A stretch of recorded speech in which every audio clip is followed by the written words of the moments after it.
La Voz de América presenta.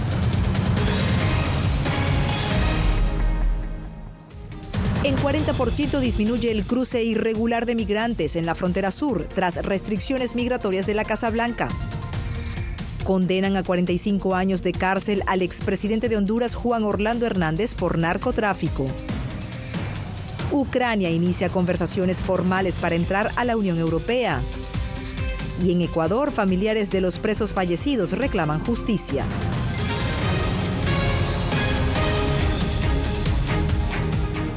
Hola, ¿qué tal? Bienvenidos a El Mundo al Día. Les saluda Natalie Salas Guaitero. Un drástico descenso se ha registrado en el cruce de migrantes en la frontera sur de Estados Unidos. A menos de un mes de la entrada en vigencia de la orden ejecutiva del presidente Joe Biden para restringir las solicitudes de asilo, la patrulla fronteriza reporta una disminución del 40% en los encuentros con migrantes que intentan cruzar de manera irregular. Saludamos a Paula Díaz desde Arizona. Hola, Paula. ¿Qué están haciendo de diferente las autoridades para provocar esta baja? Natalie, lo que cambió desde el 4 de junio, cuando se implementó la orden del presidente Biden que restringe el asilo en la frontera, es que ahora las autoridades migratorias pueden regresar a sus países a los migrantes que no declaren sentir miedo creíble. Precisamente hoy el secretario de Seguridad Nacional, Alejandro Mayorkas, está aquí en Arizona y dijo que en las últimas 3 semanas han operado 100 vuelos de repatriación a 20 países y regresado a 24,000 migrantes.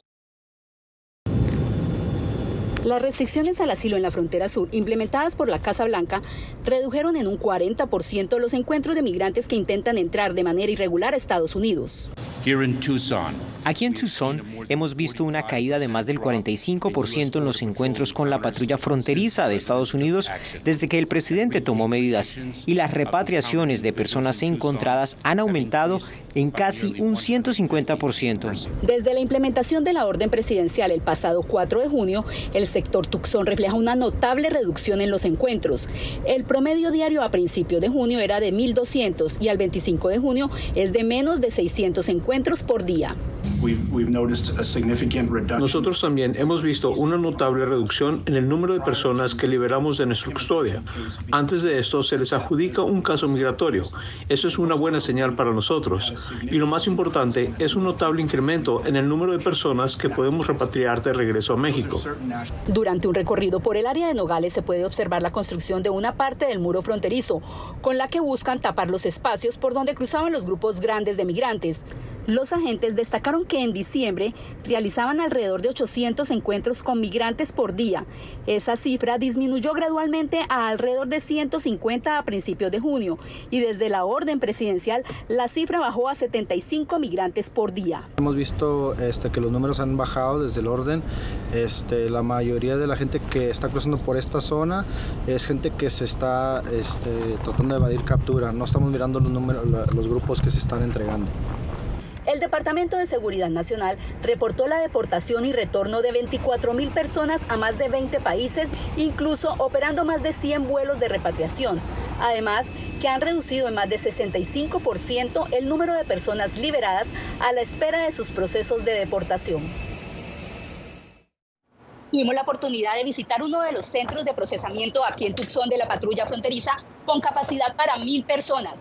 Allí llevan a todos los migrantes que encuentran en la frontera y les hacen las entrevistas. De allí son trasladados a la ICE para su deportación o son enviados a México. Gracias, Paula. Intentando cruzar la frontera sur de Estados Unidos de forma irregular, 3 migrantes fallecieron ahogados y uno más permanece desaparecido. La investigación continúa y César Contreras tiene los detalles en el reporte desde El Paso, Texas. Una llamada por parte de la patrulla fronteriza alertó a los departamentos de bomberos de los límites entre Texas y Nuevo México, luego de percatarse de la presencia de personas en el río Bravo que divide a Estados Unidos de México.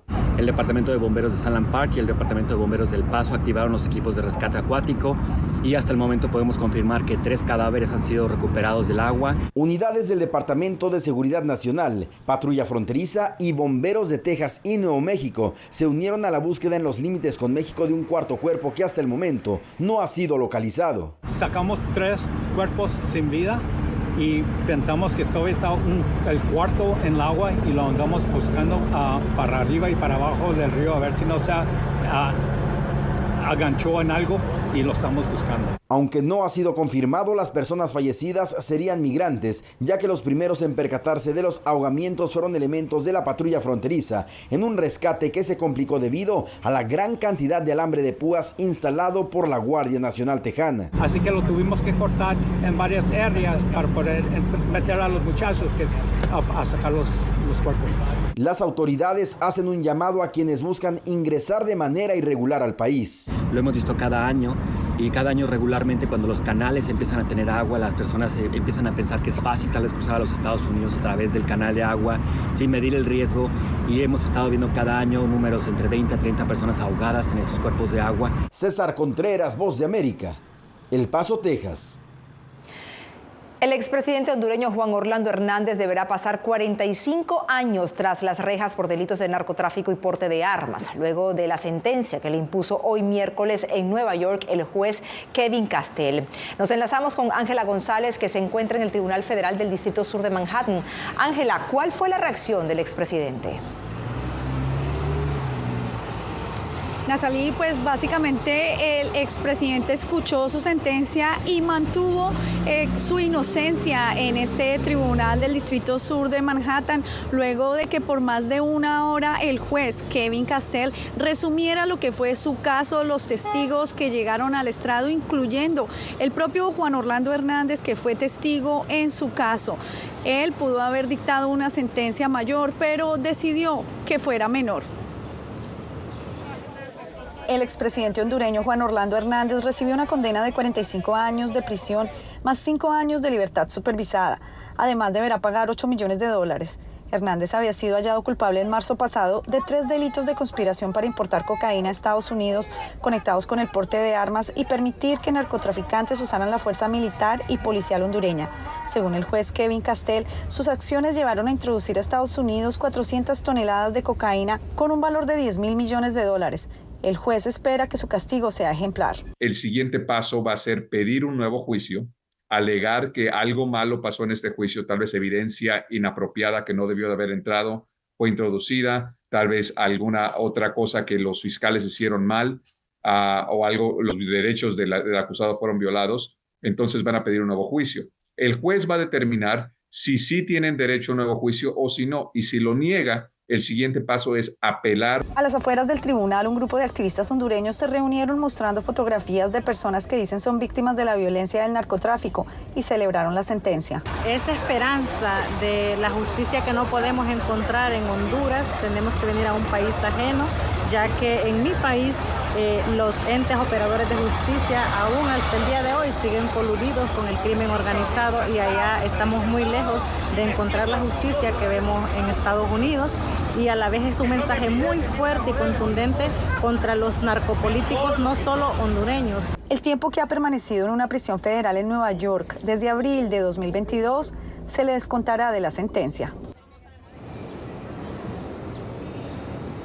En este tribunal también se han juzgado a los sobrinos de Nicolás Maduro y a Tony Hernández, hermano de Juan Orlando Hernández. En esta ocasión el turno fue para el expresidente hondureño, justamente en el día que se celebra la lucha contra el narcotráfico. Es el Día Internacional de la Lucha contra el Narcotráfico y la concientización de este flagelo y todos sus efectos en la sociedad.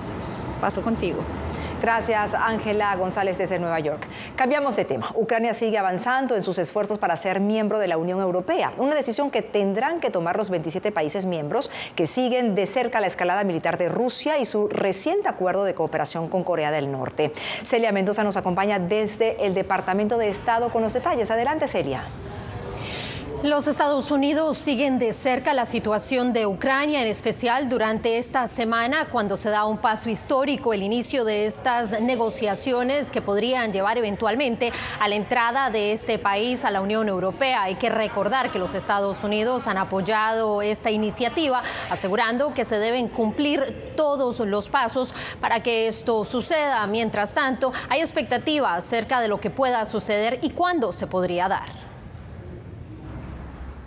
La Unión Europea y Ucrania avanzan esta semana en las conversaciones sobre la membresía de esta nación en el grupo, un proceso que se da una década después de que Rusia anexara a su territorio la península de Crimea. Hace apenas 2 años, el 23 de junio de 2022, la Unión Europea dijo que apoyará a Ucrania mientras sea necesario. Y ahora esta es la primera promesa cumplida. Ucrania inició el proceso de adhesión con una guerra a gran escala que continúa azotando nuestro territorio. Continuaremos con las reformas y el pueblo ucraniano, el 90% las apoya y eso les da el poder moral para continuar luchando. Ucrania espera lograr cumplir con el proceso para el 2030. Esto mientras la guerra continúa generando retos adicionales. Rusia, que se ha opuesto a esta posibilidad, también ha sido objeto de conversación en la conferencia intergubernamental en Luxemburgo, donde se analizan sanciones adicionales para el Kremlin. Seguimos debilitando a Rusia, ya que hoy adoptaremos el 14º paquete de sanciones. Respecto a los activos rusos congelados, hay un acuerdo. Logramos asegurar este proceso para tener las garantías necesarias y liberar las ganancias de esos activos rusos congelados. Mientras tanto, en La Haya, la Corte Penal Internacional emitió una orden de captura por presuntos crímenes de guerra contra Sergei Shoigu, exministro de Defensa de Rusia, así como en contra del general ruso Valery Gerasimov por la invasión a Ucrania. No aceptamos la competencia de este tribunal, no somos miembros del estatuto pertinente y en consecuencia no reconocemos estas órdenes de arresto. Además, las consideramos bastante absurdas, como las 2 órdenes anteriores que afectaban al jefe de Estado y a nuestra comisionada de los derechos del niño. La Casa Blanca, así como el gobierno del presidente Joe Biden, analizan posibles opciones para asistir militarmente a Ucrania, en especial mientras Rusia arremete y tiene fuertes ataques, en especial en la ciudad de Kharkov, la segunda más grande del país que está en la frontera con Rusia. Esto podría implicar, de acuerdo a reportes de medios estadounidenses, la posibilidad de autorizar el uso de contratistas militares privados. Gracias, Celia. Después de 12 años entre el autoexilio y una prisión británica, Julian Assange regresó a Australia en libertad, tras declararse culpable de filtrar documentos del Pentágono. Su caso reaviva el debate sobre la libertad de prensa cuando se trata de información confidencial de asuntos de Estado. Laura Sepúlveda tiene el reporte. Un acuerdo basado en aceptar culpabilidad en conspiración para acceder irregularmente a información de seguridad nacional de Estados Unidos fue lo que le devolvió la libertad a Julian Assange, fundador de Wikileaks, reconocido por hacer públicas conductas militares inadecuadas. Esta es la criminalización del periodismo y si bien el acuerdo de culpabilidad no sienta un precedente judicial, no es una decisión judicial. La propia Fiscalía sienta un precedente que puede utilizarse contra el resto de los medios. En la etapa inicial del proceso, la Fiscalía de Estados Unidos argumentó que Assange no era periodista, una tesis refutada por diferentes organizaciones, incluyendo el Comité para la Protección de Periodistas, CPJ. No importa si es periodista o no, si tiene credenciales o si trabaja para una agencia de noticias reconocida.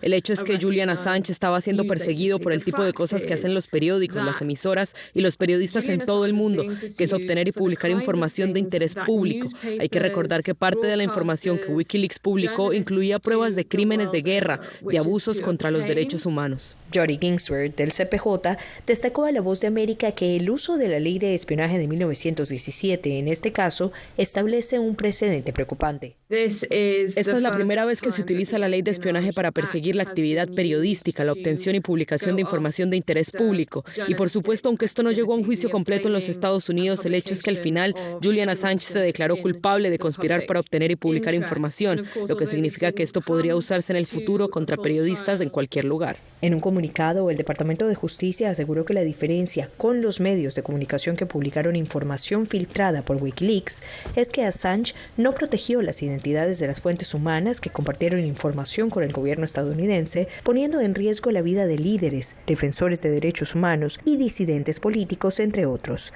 Laura Sepúlveda, Voz de América.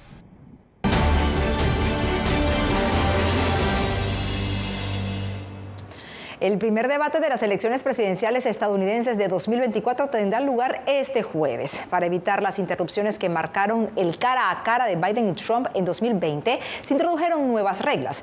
Jacopo Luzzi con los detalles.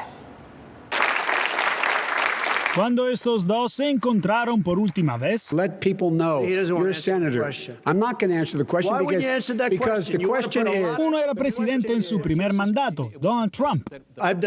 He hecho más en 47 meses. He hecho más de lo que tú has hecho en 47 años, Joe. El otro, un político de larga trayectoria. La gente necesita ayuda. El enfrentamiento, que duró 90 minutos, estuvo lleno de caos e interrupciones. ¿Quieres callarte, hombre?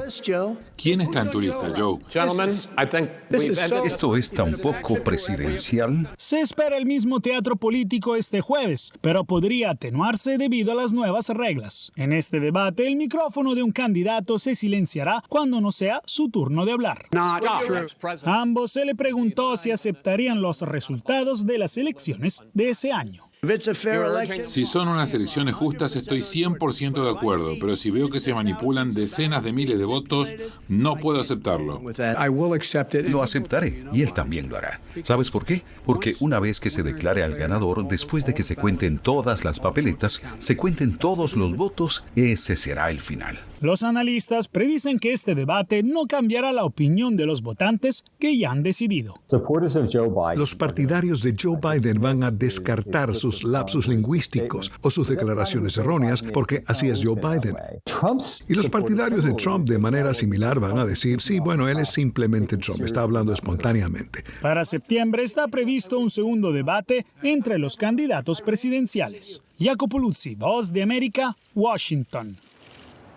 Con una votación de 6-3, la Corte Suprema de Estados Unidos desestimó una demanda en la que se acusaba al gobierno del presidente Biden de haber coaccionado ilegalmente a las empresas de redes sociales para que eliminaran contenido calificado como polémico. El máximo tribunal determinó que los demandantes no tenían legitimidad para demandar y anuló una orden judicial que, de haber entrado en vigor, habría limitado los contactos entre funcionarios gubernamentales y empresas de redes sociales sobre una amplia gama de cuestiones como la desinformación. Al regreso, familiares de presos muertos en Ecuador reclaman a las autoridades el esclarecimiento de lo ocurrido. Detalles después de la pausa.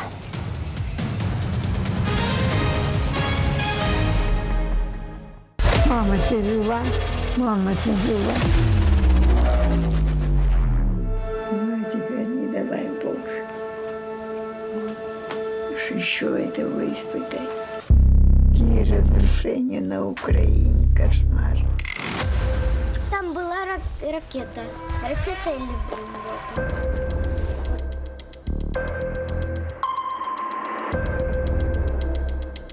Я сподіваюся, що якщо через декілька років буде дивитися, війна все ж таки закінчиться. Ми перестали боятися. Ми свою молодість не повернемо. Предположим, предсказатель.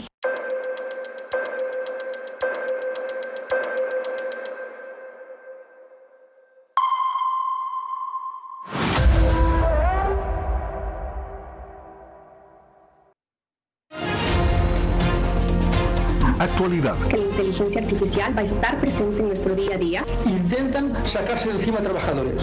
Análisis. El cambio climático está teniendo muchísimos impactos que afecta siempre a los más vulnerables. La región necesita ayuda. Debate. Proteger a las escuelas con armamentos. Es una total ridícula, es algo inverosímil. Con la información más allá de los titulares. Todas las semanas por La Voz de América. Desde Washington, le saluda Gonzalo Abarca.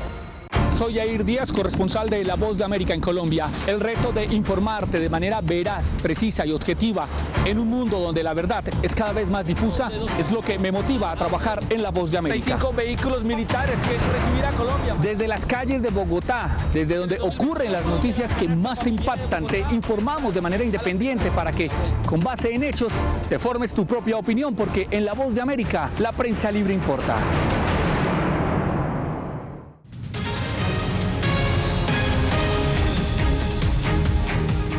Una persona muerta y 9 heridos es el resultado de un accidente en la línea K del Metrocable de Medellín, Colombia. El hecho ocurrió sobre las 5 de la mañana, hora local, cuando una cabina se desprendió y cayó con los pasajeros adentro. Los lesionados fueron trasladados a distintos centros médicos para recibir atención y el servicio de la ruta fue cancelado hasta que la situación fue controlada y el paso fue normalizado en el sector.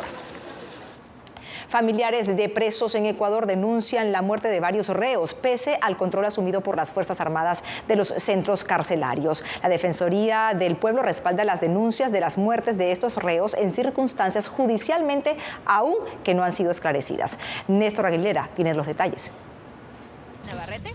Ana Morales no esconde su preocupación frente a la realidad carcelaria. Desde que las Fuerzas Armadas tomaron el control de las prisiones en enero pasado, se registran 24 muertes según la Defensoría del Pueblo. Lo que hemos encontrado son torturas. Ponen el gas directamente en el rostro a las personas privadas de libertad. También tenemos personas que están zafadas, los brazos, los pies están rotos. La Defensoría del Pueblo comparte esta preocupación. Durante los últimos meses ha corroborado problemas en la alimentación, hacinamiento y atención de salud limitada, entre otros aspectos. Sí, una muerte ya llama la atención, 24 no profundamente. Ahora, si le agregamos de que algunos están que dicen que han muerto por inanición, por falta de alimentos, todavía el tema recrudece. Su titular reconoció que el gobierno ha mostrado apertura al tema para abrir el diálogo entre las partes involucradas, pero dijo que será la Fiscalía la que deberá determinar posibles responsabilidades. Serán los protocolos de las autopsias quien nos revele qué pasó, cómo fueron, si fueron torturados o qué es lo que aconteció en cada uno de los casos. Consultadas por La Voz de América, las Fuerzas Armadas expresaron que solo se pronunciarán si existieran denuncias concretas y dijeron que serán respetuosas frente a eventuales procesos judiciales. De la misma manera, el viceministro de Gobierno señaló que se tomarán correctivos de ser el caso, tras una preocupación de la organización Human Rights Watch. Néstor Aguilera, Voz de América, Quito. Exceso de ansiedad y depresión son los síntomas de una de las profesiones catalogadas entre las más estresantes del mundo. ¿Tiene idea de cuál es? Le contamos al regreso.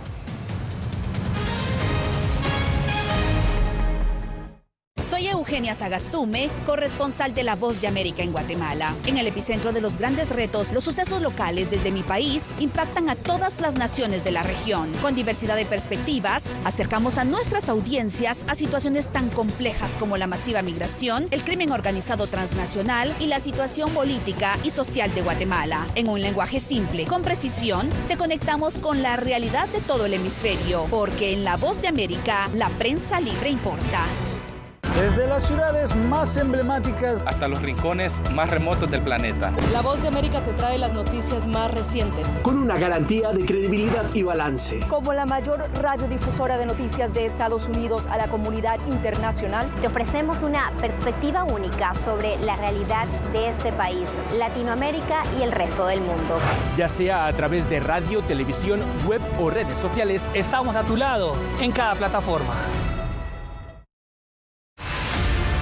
Siento miedo de ejercer periodismo. Periodismo. La prensa libre importa. Una coproducción de La Voz de América y Teleamazonas. Siento miedo de decir que soy periodista. Disponible en vozdeamerica.com. Una madre rusa busca desesperadamente a su hijo desaparecido en territorio ucraniano durante la guerra. Las autoridades militares y el presidente de su país no han respondido a sus reclamos. ¿Su última esperanza? Ir a Ucrania y encontrarlo ella misma. Mam, все будет хорошо, y я тебя люблю. La búsqueda de Olga. Все будет хорошо. Disponible en todas las plataformas de La Voz de América. ¿Hay un dicho sobre Chile? Periodismo. La prensa libre importa. Una coproducción de La Voz de América y Mega Noticias. En Chile hay libertad de expresión, pero que no hay donde expresarla. Disponible en vozdeamerica.com. Poder ser la voz de la denuncia de tantas personas que sienten fuertemente vulnerados sus derechos. Una de las patas que sostiene la democracia debe ser la libertad de prensa. Periodismo, la prensa libre importa, una coproducción de La Voz de América con nuestras afiliadas en la región. ¿Cómo garantizar que las voces lleguen a quien tienen que llegar? Impunidad, indolencia de la justicia son nuestros principales enemigos. Disponible en vozdeamerica.com.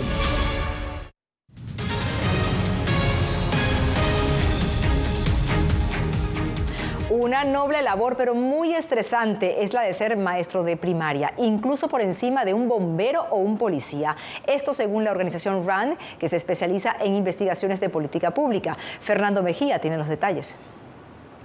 José Enrique Hernández es maestro de primaria en la ciudad de Dallas y para él no fue una sorpresa que su profesión sea considerada como la más estresante y de bajo sueldo según la encuesta anual de la organización RAND. A partir de la pandemia hay muchos cambios en el comportamiento y en las herramientas que tenemos para responder a ese tipo de situaciones. Para este estudio se entrevistó a 1.500 maestros entre los grados de preescolar hasta preparatoria y 500 personas de otras profesiones con títulos universitarios. 59% de los maestros reportaron exceso de estrés comparado con un 33% de otras profesiones. 19% mostraron síntomas de depresión comparado con un 12% de otros empleos y un 60% dijo sentirse cansado comparado con un 33%. Bueno, el mensaje es que necesitamos que ponerle más atención a los maestros, darle el respeto que merecen y pagarles el sueldo necesario. Las quejas de los maestros en este estudio a nivel nacional fueron 3. Comportamiento de los niños, trabajo excesivo administrativo y sueldos bajos. En distritos escolares como el de Fort Worth, aquí en el norte de Texas, ya están trabajando en eso. Pues mira, para empezar tenemos un salario muy competitivo. Apoyamos a los maestros, a los nuevos maestros, con una academia para que conozcan cómo funciona el sistema. Algo que también demostró este estudio es que los maestros, a pesar de lo difícil de su profesión, son los que menos renuncian o buscan una nueva profesión. José Enrique lleva 17 años enseñando. Sí es fuente de estrés, pero al final del día los niños es el motivo por el que seguimos en la profesión. El salario promedio en la nación de un maestro es de $70,000 anuales, comparado con $88,000 de otras profesiones que requieren un título universitario. Fernando Mejía, Voz de América, Dallas, Texas.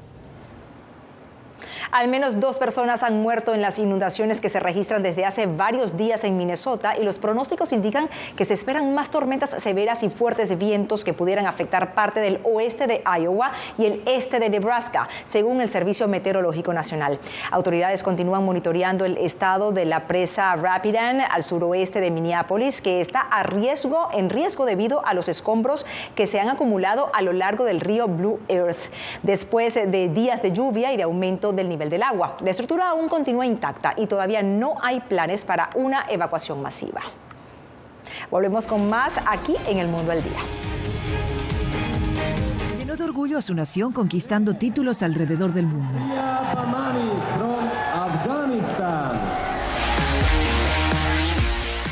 Sin embargo, como mujer que desafía las expectativas de género en Afganistán, su vida, triunfos y carrera están ahora en grave peligro. Rompiendo un tabú. Ahora, en todas las plataformas de La Voz de América. Que empiecen a callar a periodistas, que empiecen a callar medios. Periodismo, la prensa libre importa. Una producción especial de La Voz de América. Porque al final lo que está en juego no solo medios de comunicación, sino la democracia de un país. Disponible en vozdeamerica.com. En medio de la guerra, una mujer debe enfrentar su embarazo sola mientras su esposo lucha por defender a su patria.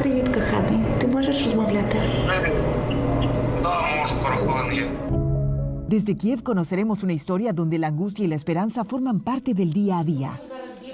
Madre Ucrania.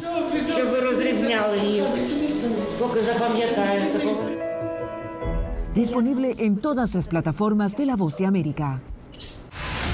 Poder recuperar la libertad de prensa. Periodismo, la prensa libre importa. Una producción especial de La Voz de América. Se ejerció esta profesión con mucho miedo. Disponible en vozdeamerica.com. ¿Quieres mantenerte informado de primera mano? Únete a nuestro canal de WhatsApp. Lo que ocurre en Estados Unidos, América Latina y el mundo directamente a tu celular. Escanea el código que ves en pantalla y conéctate con las noticias para recibir información veraz y balanceada. Noticias de última hora, reportes originales y verificación de información. Porque en La Voz de América, la prensa libre importa.